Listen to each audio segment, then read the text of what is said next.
СМС кімнен екен? Айлық деген сұлу қыздан ғой. Рас па? Я, рас. Жан, кеше әлеуметтік желіден әдемі көйлек көрген едім. Аса қымбатта тұрмай, алайықшы. Ой, қымбат емесінді білем ғой сені. Ту, Жан, алайықшы.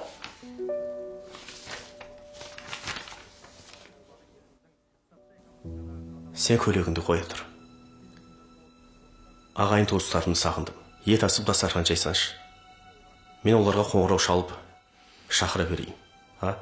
Бас қосып алғалы біраз болып еді. Мейлі, келе берсін.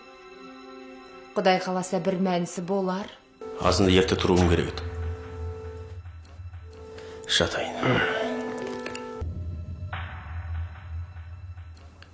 Осының ағайтеуір туған туысқандары бітпейді. Мен бәрібір сол көйлекті алам.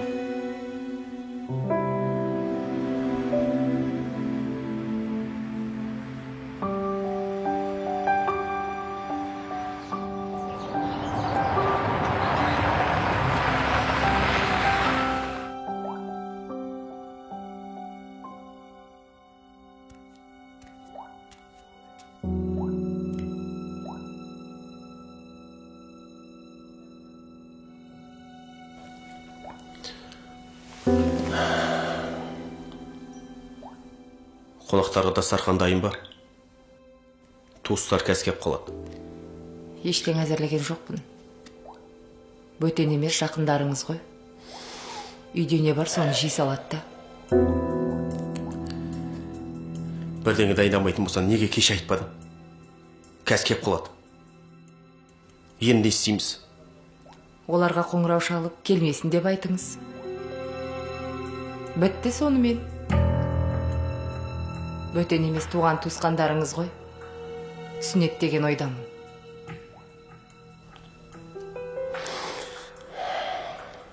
Саған сөзімді қор қылғым келмейді. Алла кешірсін сені.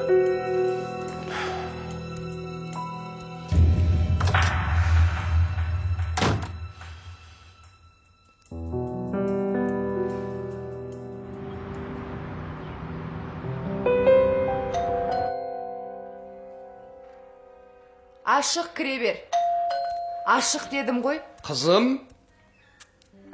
Пап, мам, қалайсыздар? Ой, аман есен. Күйеу бала қайда? Қазір бір жерге шығып кеткен еді. Келіп, отырыңыздар. Мынаны қоя сал. Кеше өзі қонаққа шақырып, енді өзі жоқ болғанын қызық болды. Сіздер отыра тұрыңыздар. Мен қазір шай қойып келем.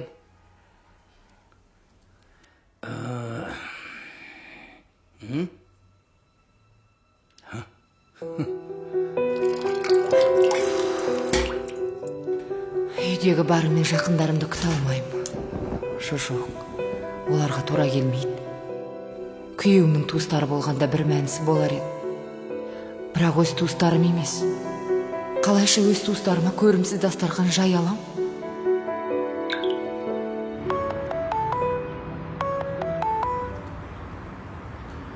Да. Алло. Неге үйге менің туыстарымды шақырғаныңызды айтпадыңыз? Сен туыстарым мен менің туыстарымның екеуінің не айырмашылығы бар? Өтінем сізден. Дастарханға қоятын үйде ештеңе жоқ. Ештеңе даярлаған жоқпын. Дайын тамақ сатып ала келіңізші. Мен қазір үйден ұзақтамын. Сосын олар бөтен емес. Сенің туыстарың. Менің туыстарыма бермекші болған үйдегі бар нәрсемен оларды да қонақ ет.